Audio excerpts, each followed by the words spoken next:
Hey, salut Kaïssa, juste le nécessaire. Aujourd'hui, nous allons avancer dans notre apprentissage du logiciel Revit et sans plus tarder, let's go!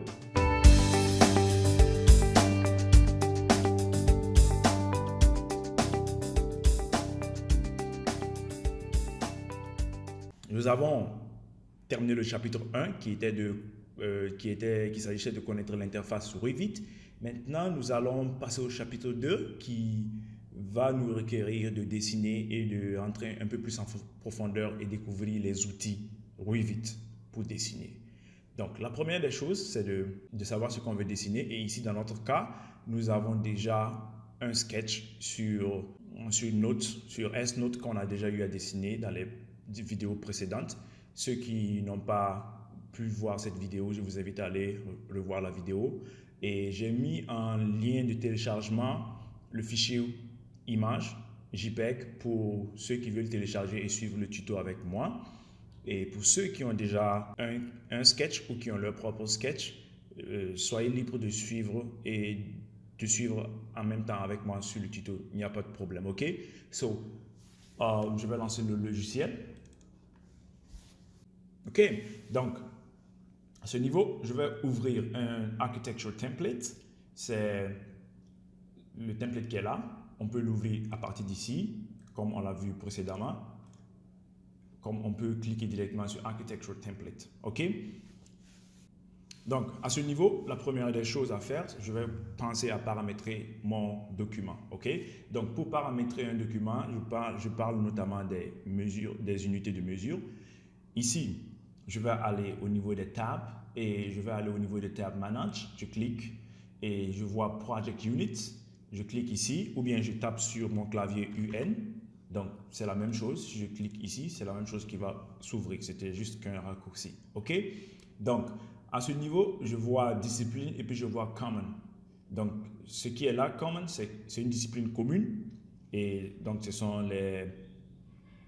les unités et les formats des unités qui sont là. Et quand vous cliquez ici à l'intérieur, vous voyez, il y a structural, il y a HVAC, il y a electrical, il y a piping et puis il y a energy. Donc, c'est structure, mécanique, électricité, tuyauterie et énergie.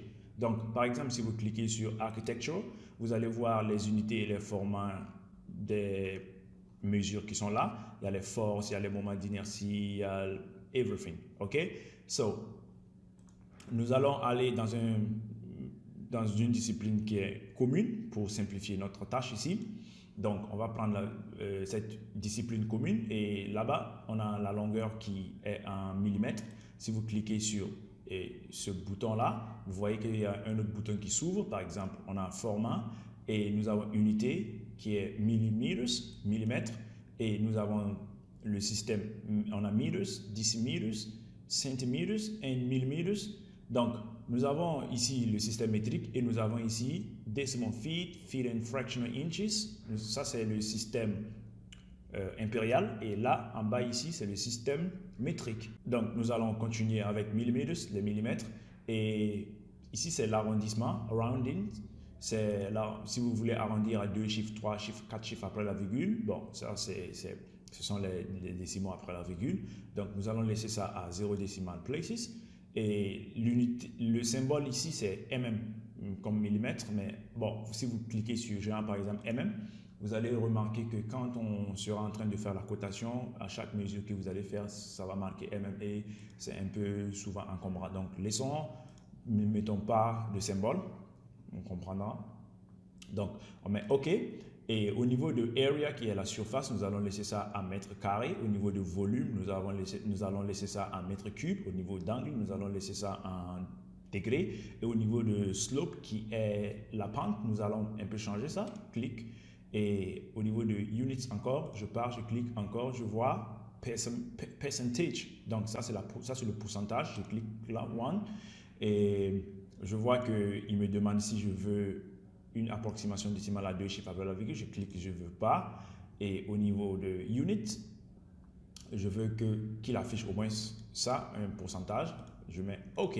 Donc, au niveau de currency, qui est la monnaie, pas grand-chose. Donc, mass density, c'est la masse volumique qui est 1 kg par mètre cube. Ça me va. Et au niveau ici en bas, Decimal Symbol and Digit Grouping, c'est la façon dont les nombres seront regroupés. Donc, le premier, c'est le système américain qui considère les virgules comme des points et des points comme des virgules. Donc, et le deuxième, c'est le système français que tout le monde connaît. Donc, ici, je vais prendre le premier, ça me va. Soyez libre de prendre le format qui vous plaît. Ici, il y a encore jusqu'en bas, vous pouvez choisir ce que vous voulez. Moi, je vais prendre le premier, je mets OK. Donc, mes unités sont paramétrées et c'est ainsi qu'on paramètre les unités et on est prêt à passer à la prochaine étape. OK? Si vous avez des commentaires, si vous avez des suggestions, n'hésitez pas à liker, partager et rester en contact. Salut Kai Sarel, c'est juste le nécessaire.